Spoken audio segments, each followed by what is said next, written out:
Bonjour à tous et bienvenue à ce webinaire. Nous sommes dimanche 19 avril et nous allons passer en revue l'activité des marchés d'un point de vue technique. Alors, on va commencer ce webinaire avec le CAC 40 en données hebdomadaires. Vous avez à l'écran 2 ans d'historique avec un rebond donc, du CAC 40 qui s'est fait à partir de ce niveau de support à 3632 points. Le CAC est revenu sur son 38% de retracement de toute la baisse depuis le 19 février. Et vous le voyez, il y a maintenant une ancienne zone de support qui date de décembre 2018, une zone entre 4556 points et 4678 points que j'ai indiqué ici en vert. Cette ancienne zone de support devient en théorie, par le principe de changement de polarité, une zone de résistance, c'est-à-dire une ancienne zone d'achat qui devient maintenant une zone de vente. Alors, ce qui se joue pour les semaines à venir pour le CAC 40, eh bien, ça va être donc la capacité des acheteurs à pousser l'indice de la Bourse de Paris plus haut, à franchir ce seuil, ce palier important. Et si le CAC y arrivait, eh bien, le prochain objectif, c'est le rallye vers les 50% de retracement de toute la baisse donc depuis le mois de février. Sur ce niveau de 50% à 4864 points, on a juste au-dessus une autre zone de résistance à 4923 points. C'est la borne basse du gap baissier hebdomadaire du 2 mars. Ça va être une très grosse zone de bataille entre les acheteurs et les vendeurs.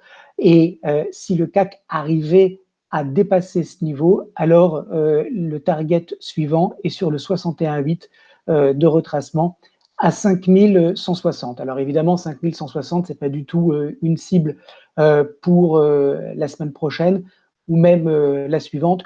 On va allonger notre horizon de temps et nous projeter vers l'été, parce qu'à mon sens, s'il devait y avoir effectivement une continuation haussière du CAC vers ces niveaux, il faudra plusieurs semaines pour qu'il puisse les atteindre. Donc, je répète les niveaux, 4678 dans un premier temps, puis 4864 le 50%, puis la zone de gap baissier entre 4919 et 4000 et 5119, pardon, et puis après le 61,8 à 5157 points.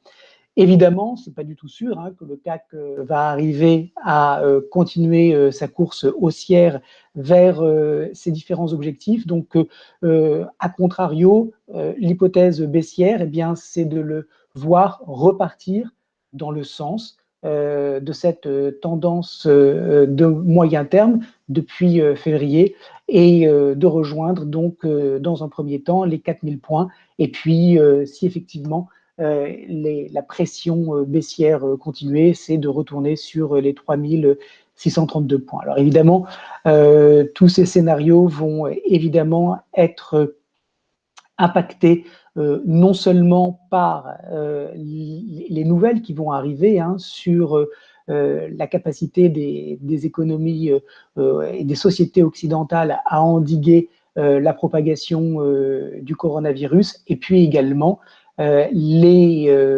chiffres du premier trimestre qui vont arriver dans les prochaines semaines. Résultats aux États-Unis, chiffre d'affaires en France. On va avoir donc toutes ces données pour le premier trimestre 2020 qui vont arriver. Et surtout, on va avoir les forward guidance, c'est-à-dire les perspectives des sociétés pour le prochain trimestre et pour le reste de l'année. Et là encore, ce sont des informations qui vont impacter les marchés financiers et en particulier les marchés actions. Alors, quand on regarde le CAC 40 en données quotidiennes, On est donc dans un rebond technique de contre-tendance. Il faut rappeler que le CAC 40 fait partie des indices les plus faibles actuellement, c'est-à-dire dont le rebond est le moins important, moins fort que les indices américains, évidemment, que le S&P, que le Dow, que le Nasdaq, mais également moins fort que le DAX, puisque le CAC 40 est toujours coincé dans cette fourchette de prix entre 4143 points et cette zone de résistance qui représente le gap baissier du 12 mars. On voit qu'il y a eu un changement de rythme significatif, puisque à partir des points bas à 3630 points, il y a eu une très forte impulsion haussière. Et puis là, on voit que le momentum est en train donc de freiner. Il y a beaucoup plus de pression vendeuse maintenant sous ce gap du 12 mars, qui par ailleurs est un 38 de retracement, donc comme on l'a dit tout à l'heure, de toute la baisse précédente. Et puis on a une moyenne mobile à 40 jours qui arrive très vite en résistance dynamique. Pour autant, on est toujours dans une construction qui reste positive. Alors, positive au-dessus de 4333 points, neutre si ce 4333 était enfoncé et qu'on retournait sur les 4143, c'est la borne basse de ce trading range, mais il peut y avoir encore des acheteurs qui se présentent pour venir soutenir et relancer donc la dynamique haussière enclenchée le 16 mars. En revanche, si 4143 était enfoncé, alors cela signifierait que les probabilités de voir le CAC repartir dans la tendance initiale, c'est-à-dire baissière depuis le mois de février, augmenterait. Et donc là encore, on aurait un objectif à 4000, 3008 et 3630 points. Pour le moment, pour le CAC 40, au-dessus de 4333, je reste modérément positif. Ce qui est intéressant pour les jours à venir, c'est ce retour qui a eu sur le 14 avril sur ce niveau de résistance. Il y a eu un petit repli qui a duré 48 heures, ouverture en gap haussier vendredi. Maintenant, il faut que le CAC arrive à dépasser ce niveau de résistance. Si vraiment ce sont les acheteurs qui ont le contrôle des échanges, ils doivent être en mesure de faire dépasser ce niveau par l'indice et d'enclencher donc de nouveau une jambe haussière vers les 4800 points et le 50% à 4869 points. Donc, encore une fois, ce qui se joue pour le CAC 40, ça va être la capacité dans les 48 voire 72 prochaines heures à dépasser ce niveau et à prolonger donc la dynamique haussière.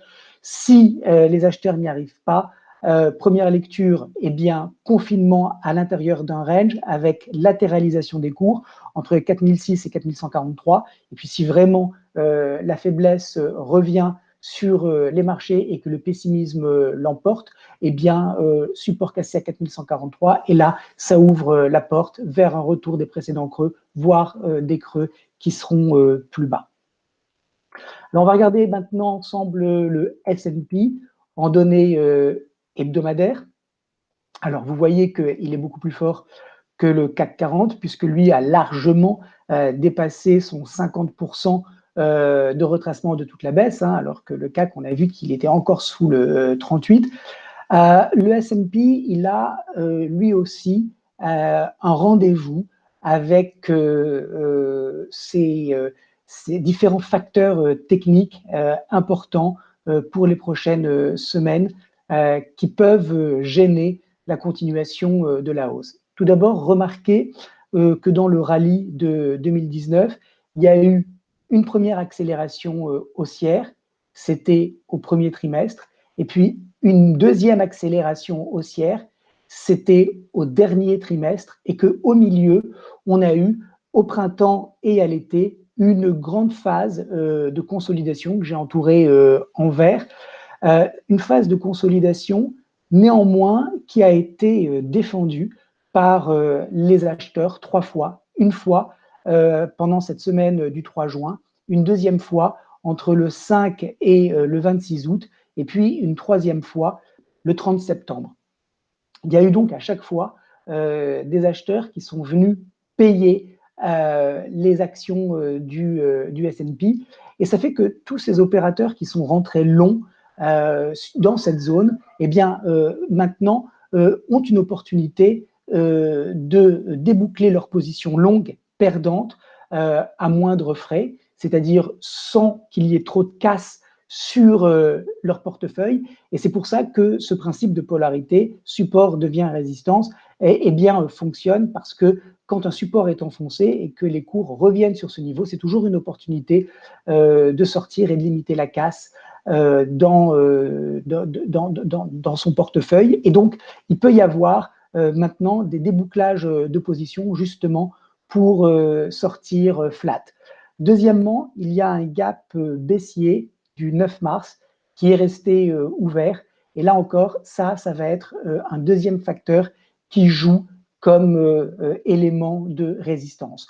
Troisième élément, une moyenne mobile à 17 périodes qui arbitre bien en général à très court terme donc les mouvements impulsifs du S&P. Là, en l'occurrence, elle va jouer le rôle de résistance et par conséquent, ça va être un autre élément qui pourrait gêner la progression donc du S&P. Et puis, le dernier facteur, c'est en cas de dépassement et de comblement de ce gap baissier, eh bien, le S&P va aller chercher son 61,8 de retracement à 2934 points.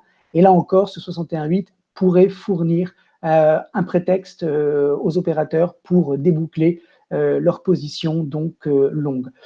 À la fois ceux qui sont rentrés dans le rebond, ceux qui veulent réduire la casse, et puis on va peut-être avoir des opérateurs qui vont vendre à découvert sur ces niveaux. Autrement dit, pour les deux prochaines semaines, il y a un enjeu technique important pour le S&P, sa capacité à dépasser donc tous ces obstacles. C'est pas joué, mais je pense que c'est pas forcément opportun ni pertinent de faire des pronostics. Personne ne sait comment les choses vont évoluer. Donc nous, en tant que techniciens, on identifie les niveaux importants et on se prépare effectivement à alléger nos positions longues parce qu'on sait que les niveaux sont proches en cas de reflux des marchés. On va regarder maintenant le S&P en données quotidiennes. Alors, un rebond depuis le point bas à 2192 points, un rebond de quasiment 31%. Sur les 15 derniers jours, un rebond de 17,3%. Autrement dit, on est en présence d'un indice qui est un petit peu suracheté. Alors, ça ne veut pas du tout dire qu'il va se retourner, hein, mais qu'en tout cas, il pourrait y avoir des prises de bénéfices de tous ceux qui ont participé à cette hausse de l'indice. Là encore, on voit le 50% qui a été dépassé. On voit ce gap du 9 mars qui est resté ouvert. Ce 61,8 à 2934, pour moi, c'est un gros niveau de résistance possible. Et puis, quand on est en données quotidiennes, on voit également cette moyenne mobile à 200 jours qui peut également faire office de résistance. Donc, on voit que les obstacles ne manquent pas pour le S&P pour les prochains jours. Si effectivement il devait y avoir un repli, il faut garder en mémoire que le niveau d'invalidation de ce mouvement haussier enclenché le 2 avril est à 2720 points, c'est-à-dire qu'au-dessus de 2720 et même sur 2720, c'est un niveau d'achat qui pourrait concentrer donc les acheteurs.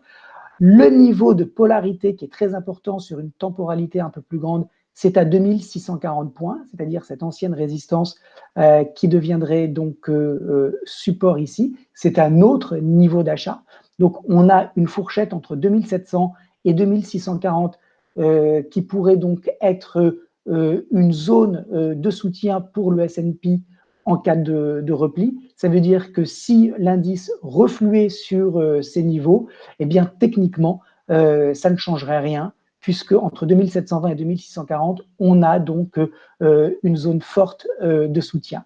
Et puis, après, en cas de rupture de 2640 points, il y a le gap haussier du 6 avril qui pourrait être, là encore, une zone de support. Donc, vous voyez que on a beaucoup de paliers techniques sur lesquels la baisse du S&P, si elle devait arriver, pourrait être endiguée par des intérêts acheteurs qui pourraient se manifester donc, sur ces différents niveaux par étapes. Donc, avant d'être de nouveau très, très baissier sur le S&P, eh bien, j'attendrai effectivement de voir cette borne basse du gap haussier du 6 avril enfoncé. Là, pour le coup, si c'était le cas, ça remettrait en question la capacité des acheteurs à maîtriser le marché, et puis ça jetterait un doute important dans l'esprit de pas mal d'opérateurs,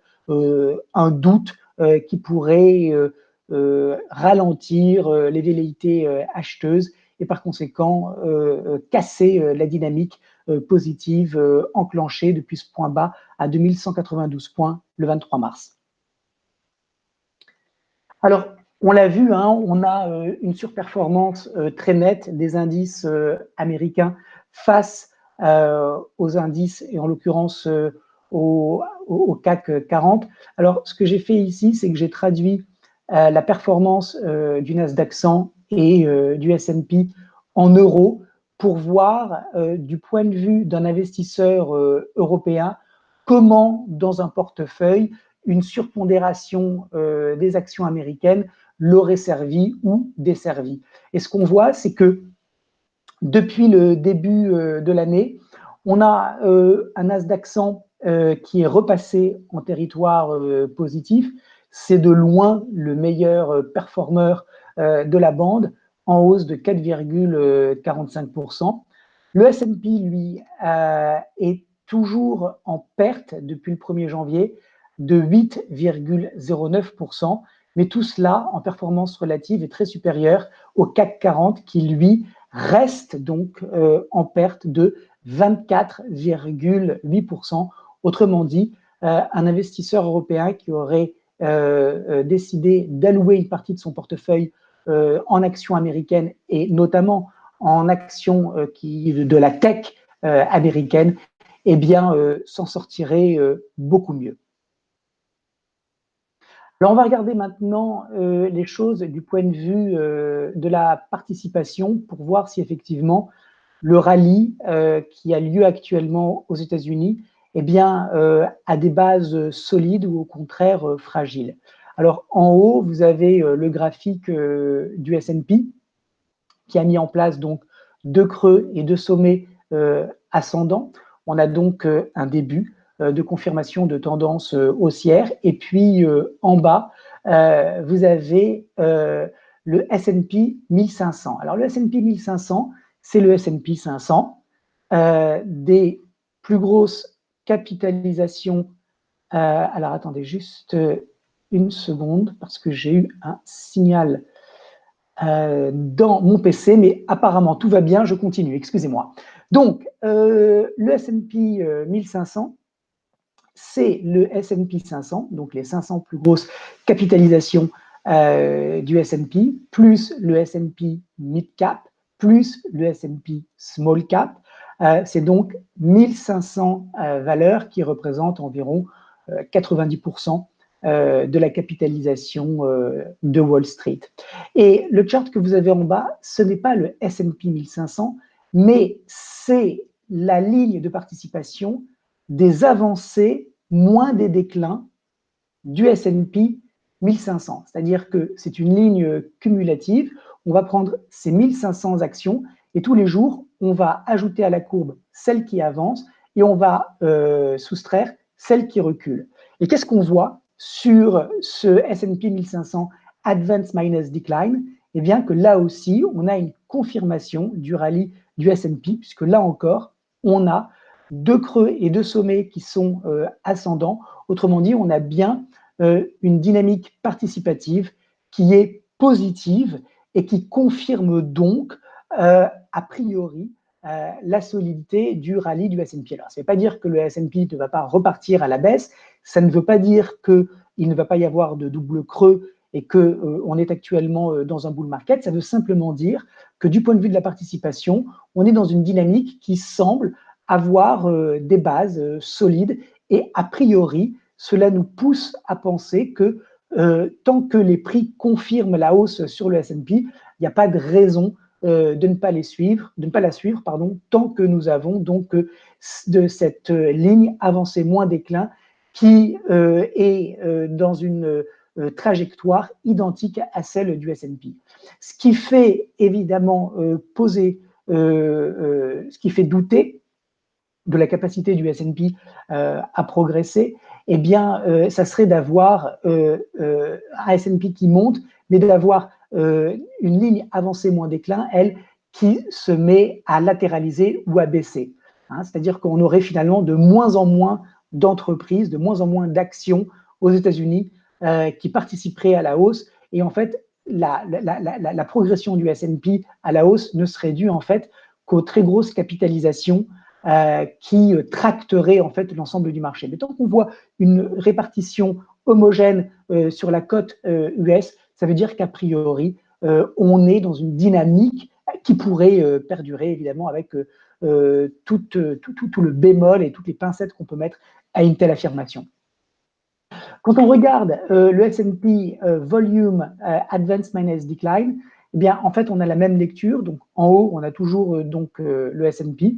En bas, vous avez donc les avancées moins les déclins du S&P 1500, sauf que là, on ne va pas regarder le nombre d'actions qui progressent par rapport à celles qui régressent, on va regarder les volumes d'achat de ces 1500 actions, moins le volume des actions qui baissent dans cet indice S&P 1500. Et là aussi, on a une confirmation des volumes, c'est-à-dire qu'on a plus de volumes à l'achat, on a des volumes à l'achat qui sont plus importants que des volumes à la vente. Ça veut dire qu'on a un appétit acheteur sur le S&P 1500 qui semble confirmer la progression donc, du S&P 500. Et ça aussi, c'est un facteur, a priori, de solidité dans le rebond actuel, même si évidemment, tout peut changer très vite et tout peut se retourner très vite. Mais en tout cas, avec les indications et les informations qu'on a aujourd'hui, on a a priori ce que les Américains appellent une market breadth, c'est-à-dire une participation de l'ensemble des actions qui semble plutôt favorable à une poursuite de la hausse.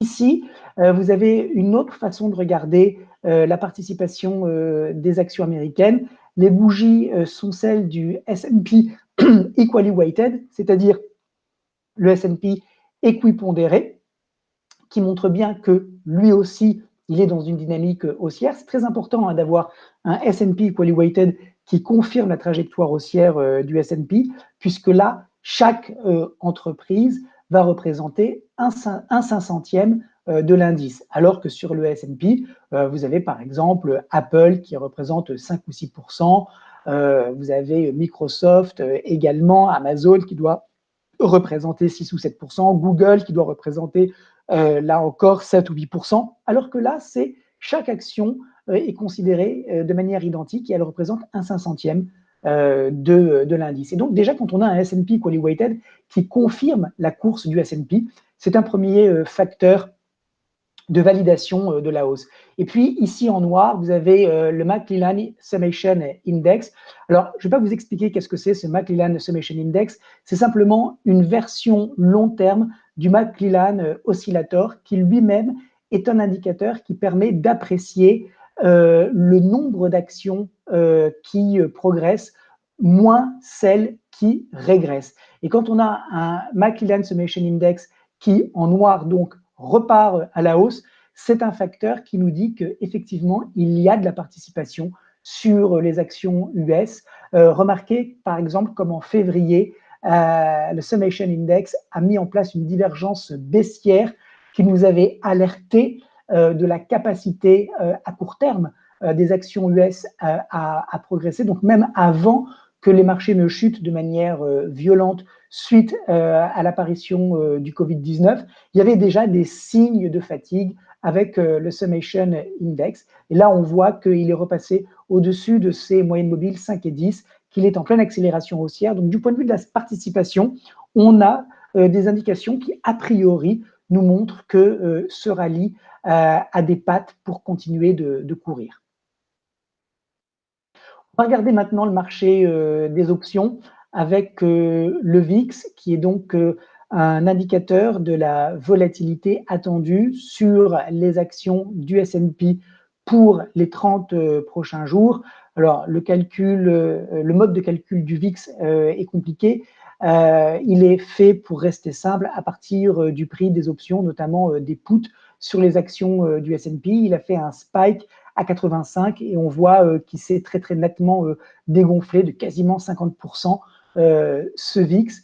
Il revient sur les anciennes zones hautes à 36%.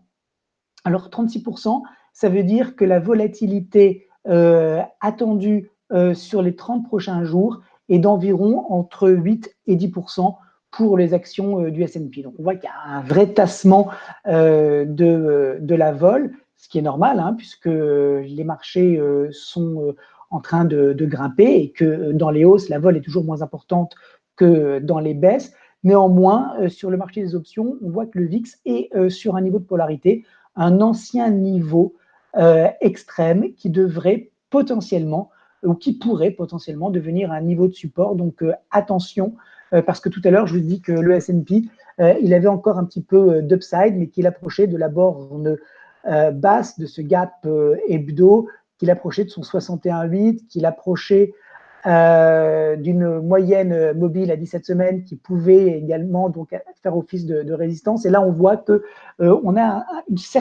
une sorte d'alignement avec un VIX sur une zone potentielle de support à partir de laquelle eh bien, le VIX pourrait repartir à la hausse. Donc, la semaine qui va venir va être extrêmement intéressante parce que on est peut-être sur un point, un point charnière, un niveau charnière sur le VIX où le sentiment des investisseurs pourrait de nouveau se dégrader et relancer la dynamique haussière du VIX.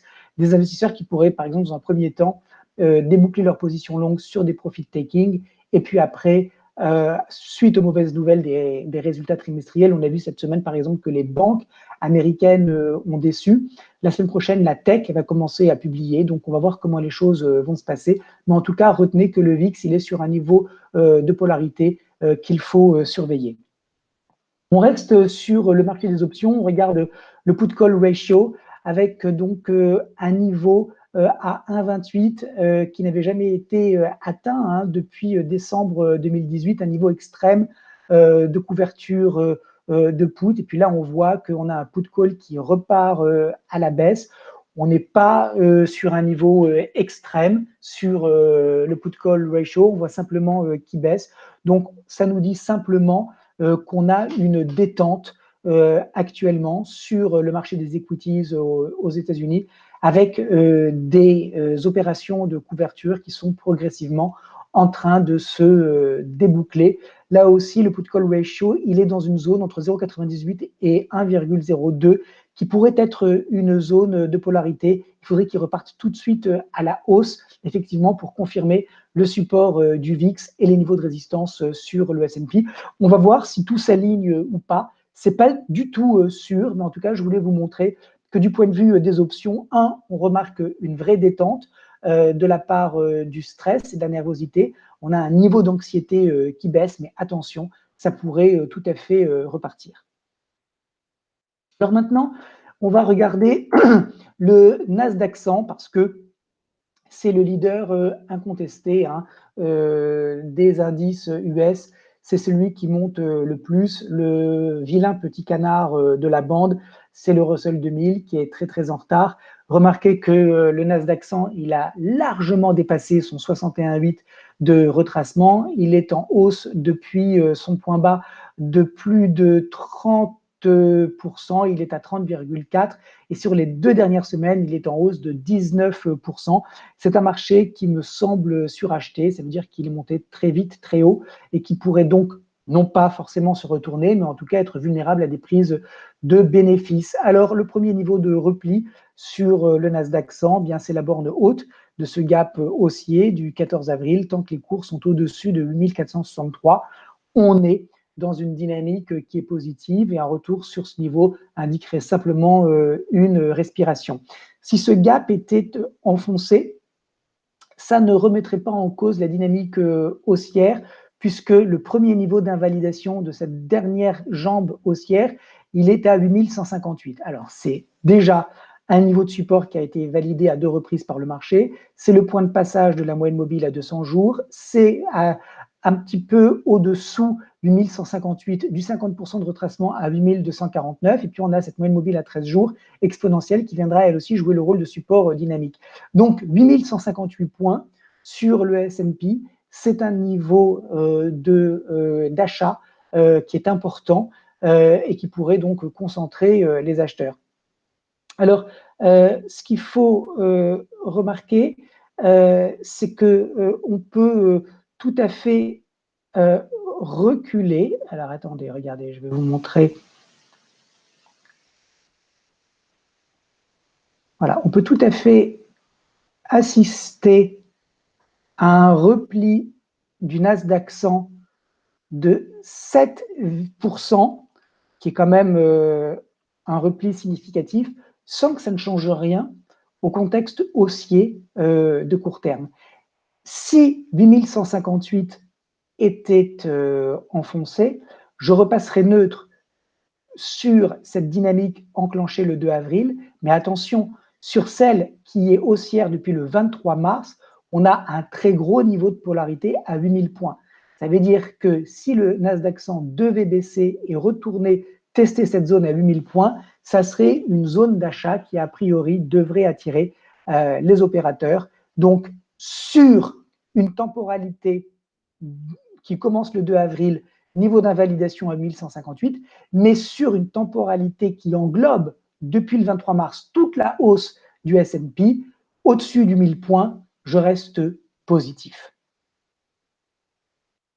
Alors, c'est vrai que le Nasdaq 100, il est très fort. C'est lui qui tracte l'ensemble de la cote, enfin une bonne partie de la cote américaine. Il faut savoir que les 10 premières entreprises du Nasdaq 100 représentent 54% de la capitalisation de l'indice. Il faut savoir que les 10 plus grosses capitalisations du Nasdaq 100, ce sont les stars de la cote US, les mastodontes de Wall Street, avec des capitalisations boursières très importantes pour Amazon au-dessus de 1000 milliards, pour Microsoft au-dessus de 1000 milliards, pour Google et Apple juste en dessous de 1000 milliards. Et ce chart, il montre en fait la surperformance des valeurs de la tech US. Vous avez ici les pourcentages de progression convertis en euros. Eh bien, Tesla, depuis le début de l'année, du point de vue d'un investisseur européen, est en hausse de 87,2%. Netflix est en hausse de 34,7%. Amazon est en hausse de 32,45%. Microsoft est en hausse de 17,5%. Le QQQ, qui est l'ETF qui traque le Nasdaq 100, est en hausse depuis le début de l'année de 4,73%. Donc, vous avez des actions et un ETF qui sont repassés donc, de l'autre côté de la barrière, c'est-à-dire en territoire positif, à comparer, et ça exprimé en euros, à comparer avec le CAC 40 qui, depuis le début de l'année, lui, est toujours en perte de 24,7%. Donc, ça montre bien que pour un investisseur européen, avoir une exposition sur les actions de la tech américaine peut se justifier du fait de la surperformance de ce compartiment. Alors, il faut quand même noter que le secteur de la tech est très fort aux États-Unis, certes, mais il l'est également en Europe, puisque vous avez ici en haut le chart, donc en ligne de clôture, en données quotidiennes du secteur tech du Stoxx 600, qui est donc dans une dynamique haussière très forte. Et en bas, vous avez le ratio de force relative du Stoxx 600 par rapport, enfin, du Stoxx 600 Tech par rapport au Stoxx 600. Et vous voyez que ce secteur de la tech européenne surperforme depuis longtemps l'ensemble du marché européen, et que on a même depuis la phase de rebond sur les indices européens une surperformance très forte de la tech européenne. Donc la tech est forte des deux côtés de l'Atlantique. Alors on va maintenant s'intéresser à deux secteurs qui, eux, restent faibles, et je voulais vous les montrer parce que pour moi, d'avoir un secteur bancaire qui sous-performe aux États-Unis et en Europe, c'est quand même gênant pour être très très haussier à court terme sur le marché des actions. En fait, ce à quoi on assiste, c'est à un rebond qui est entraîné par la tech.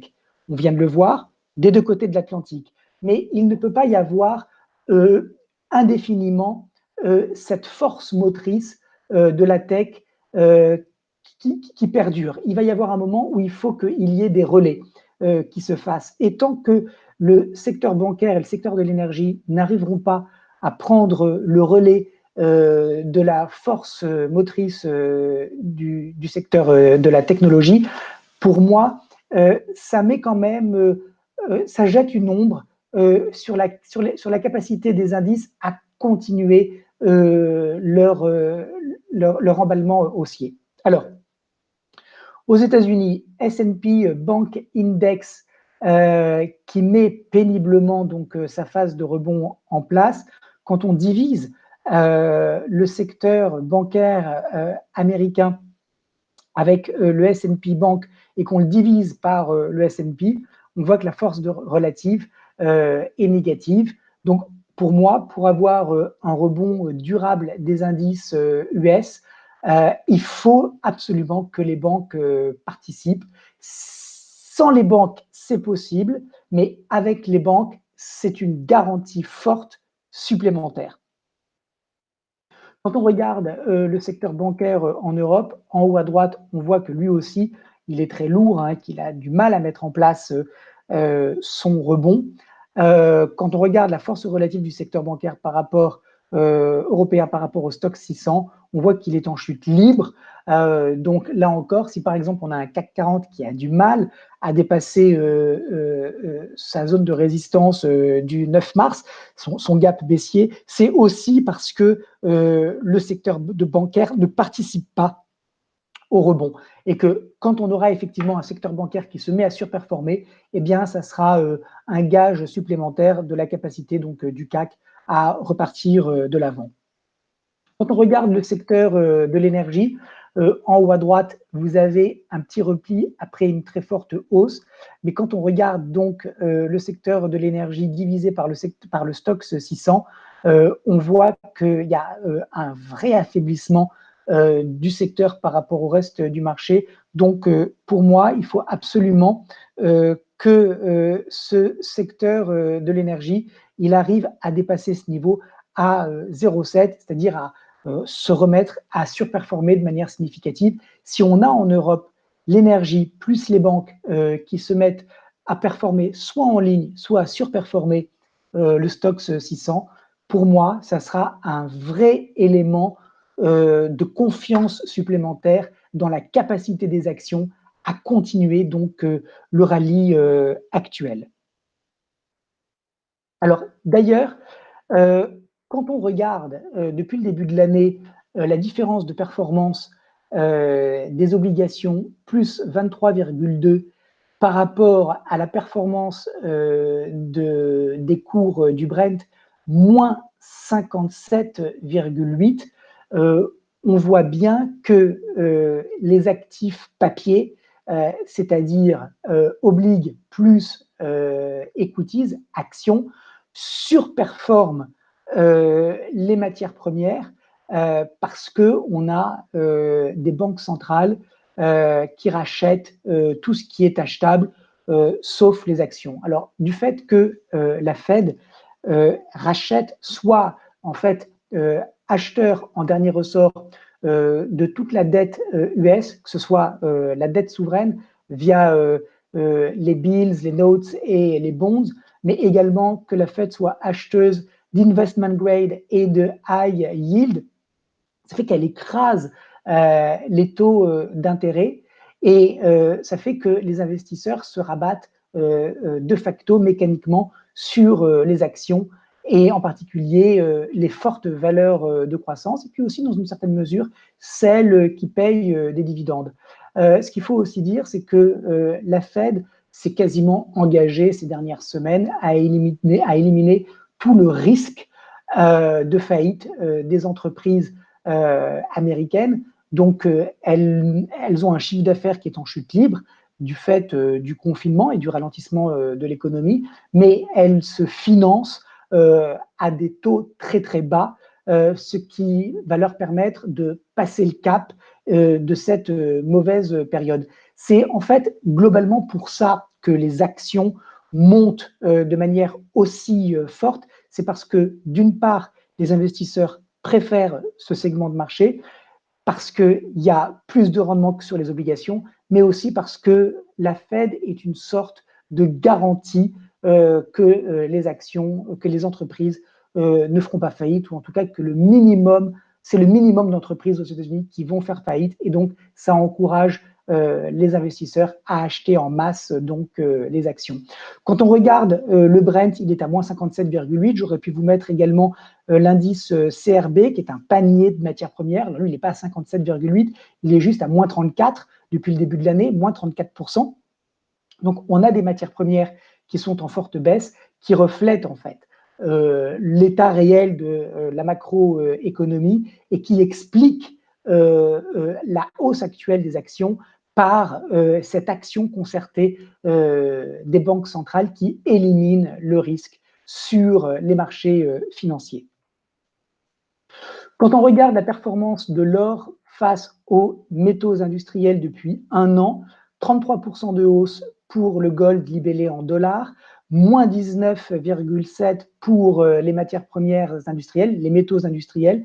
Donc là encore, on voit bien hein, que les valeurs refuges sont privilégiées par rapport aux actifs risqués quand ceux-ci ne sont pas dopés par des politiques monétaires non conventionnelles.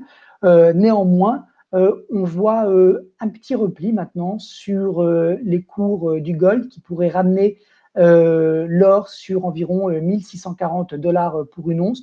On voit là aussi sur les métaux industriels un petit double creux qui a été mis en place avec une progression haussière. Donc ça, ce sont des éléments plutôt positifs à verser au dossier des boules qui pensent que le rallye actuel peut continuer. En ce qui me concerne, je pense que a priori, pour le gold, on va avoir donc ici une formidable zone de polarité qui peut attirer de nouveau les acheteurs et on pourrait tout à fait assister dans les 12 prochains mois à une augmentation des prix de l'or sur les sommets donc, de 2011. Le niveau qui invalide ce scénario, c'est le passage sous cette zone de support. En tout cas, pour le moment, ce n'est pas le cas. Donc, on est dans un contexte, pour résumer, de fortes hausses des indices actions. Attention, parce que cette hausse, elle va arriver sur un palier qui va générer des arbitrages la semaine prochaine et la semaine suivante. Donc, on va voir si effectivement les acheteurs sont toujours aussi déterminés à supporter les cours ou si au contraire, ils vont s'empresser de prendre leurs bénéfices et le marché va se remettre à baisser. Premier point. Donc, on est sur des paliers importants d'un point de vue technique pour les 15 prochains jours. Ensuite, on a par ailleurs des banques centrales qui viennent supporter donc les cours de manière artificielle. Donc, il suffit que les résultats des entreprises et les perspectives à venir déçoivent particulièrement les investisseurs et qu'il n'y ait pas, d'autre part, une nouvelle surenchère de la Fed pour venir soutenir les marchés, pour que le marché reparte en baisse. Voilà, eh bien écoutez, j'espère que ce webinaire vous a intéressé. J'ai essayé de vous donner une version synthétique, cross-asset de la situation actuelle. Je vous souhaite à tous une très bonne semaine et je vous dis à très bientôt.